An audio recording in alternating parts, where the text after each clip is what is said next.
Food safety is on the menu during a meeting between Health and Human Services Secretary Robert F. Kennedy Jr. and some of the nation's major food brand CEOs. Kennedy skewered the chemicals generally recognized as safe that keep on making it into our food supply, shamed the food industry for its hand in adding all of those controversial additives. NewsNation Now weekend anchor Anna Koyman joins us with more.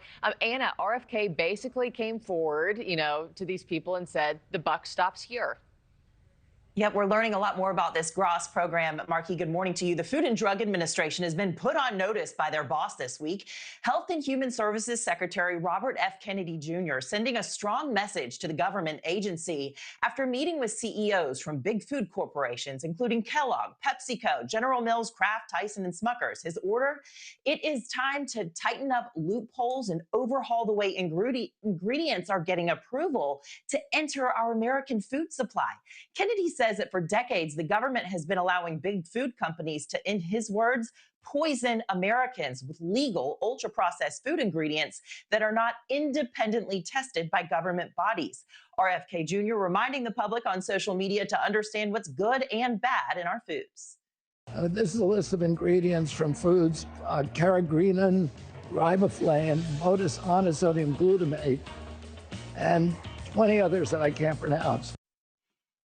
Well, food activists have slammed a government policy called GRAS. So this is the generally recognized as safe policy because it allows companies to self-certify the safety of food additives. We talked to a doctor who has served in advisory roles to both the FDA and the USDA. Dr. Darren Detweiler says under GRAS, the companies are not required to alert the FDA when they use some chemicals and substances in their food products. There is no equivalent to the GRAS program, for instance, in the European Union. There are strict compliance and testing protocols, and the transparency and the way in which companies have to go through a process to prove that their ingredients are worthy of being, considered to be their equivalent of generally regarded as safe. We just don't have that here. Dr. Darren Detweiler says that essentially means, Markie, that there are likely hundreds of ingredients and additives in our food supply that have no government oversight. Now, we, of course, did talk to the Consumer Brands Association as well, Markie, that advocates for these big food corporations, a lot of them. They said so far their conversations with RFK have been positive, constructive anyway, and they're eager to work with him.